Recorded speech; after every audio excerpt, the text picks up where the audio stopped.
Ayan guys, busy siya. So nakakarating, nakakapag-tour ako dito sa Davao. Wow! Yung mga gubat-gubat. Grabe ka naman, hindi naman yung gubat. Puno-puno lang. Ang mga puno-puno. Diretso na tayo, madam? Yes po. Hindi naman kami ng garden soil. Hindi naman sa side na yun. Talaga na. Samahan nyo kami bumili ng garden soil. Sure. Naka-armor all pa din ako. Naka-armor all na naman si Ate Dayan daw. Talaga. Sa kabilang side. Ayan guys.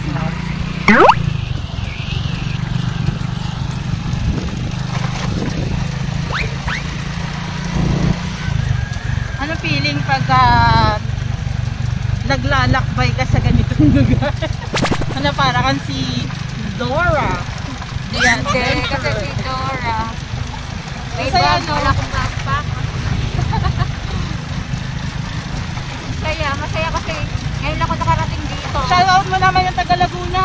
Si mama at papa mo. Tsaka Shoutout si sa mga sister. taga-Laguna.